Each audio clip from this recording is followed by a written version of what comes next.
সেহরির সময় বাড়িতে ফোন দিলাম। আম্মা ফোন ধরে বললেন, হ্যালো। আমি বললাম, আব্বাকে দেন। আম্মা খানিক অবাক হলেন।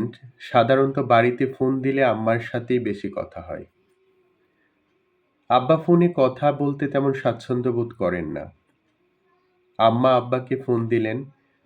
আব্বা ফোন ধরতে আমি বললাম, আব্বা, আব্বা, ও আব্বা, আব্বা, ও আব্বা। আব্বা অবাক গলায় বললেন, কি হইছে আব্বা?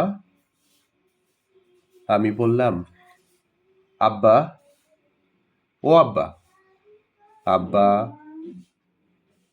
আব্বা, আব্বা, ও আব্বা। আব্বা এবার রীতিমতো চিন্তিত হয়ে পড়লেন। তিনি বিভ্রান্ত গলায় বললেন, কি হইছে আব্বা? কিছু হইছে? আমি আবারও বললাম, ও আব্বা, আব্বা, আব্বা, আব্বা, ও আব্বা। আব্বা বললেন, আব্বা, কি হইছে? কি হইছে তোমার? আমি ফিক করে হেসে দিয়ে বললাম, কিছু হয় নাই, এমনি। অনেকদিন ধরে আপনাকে ফোন দেই না। কতদিন আব্বা আব্বা বলে ডাকি না। মনে হচ্ছিল আব্বা আব্বা ডাকার জন্য বুকের ভেতরটা শুকায়া গেছে। পানি না খাইতে পারলে যেমন তৃষ্ণা লাগে, সেই রকম। গলা শুকাইয়া গেছে, কেমন খা খা লাগতেছিল বুকের মধ্যে। এই জন্য তৃষ্ণা মিটাইলাম। আব্বা, ও আব্বা, আব্বা, আব্বা। আমি ফোন রেখে দিলাম। খানিক বাদে আম্মা ফোন দিয়ে গম্ভীর গলায় বললেন, তুই তোর আব্বারে কি বলছস? আমি বললাম, কেন? কি হইছে? আম্মা বললেন, কি হইছে মানে? সেটা তুইই জানোস। সে ফোন রাখনের পর থেকে কানতেছে আর কানতেছে।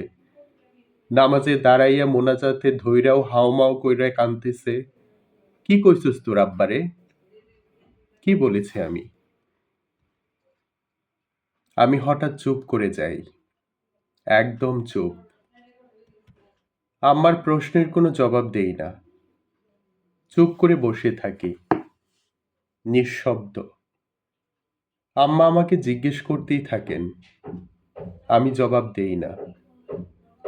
আমার চোখ ক্রমশ ঝাপসা হতে থাকে, গাল ভিজে যেতে থাকে।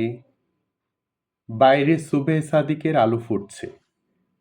সেই আবছা আলোর দিকে তাকিয়ে আমার হঠাৎ মনে হতে থাকলো, আব্বা কাঁদুক, কাঁদুক, কাঁদুক তার পুত্র।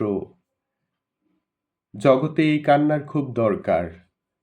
খুব, খুব। এই অস্থির সময়ে অজস্র কষ্ট, বেদনা, সংখ্যা, হাহাকার, ঘৃণা, মৃত্যু, জিজ্ঞাসার কান্নায় ক্রমশই ডুবে যেতে থাকা জগতের এমন গভীর অনুভূতির তীব্র কান্না, এমন অপার ভালোবাসায় ডুবে থাকা বিশুদ্ধ কান্না খুব দরকার, খুব দরকার। সাদাত হোসেনের লেখা। এটা একটা স্ট্যাটাসেই বলা যায়, বাবাকে নিয়ে।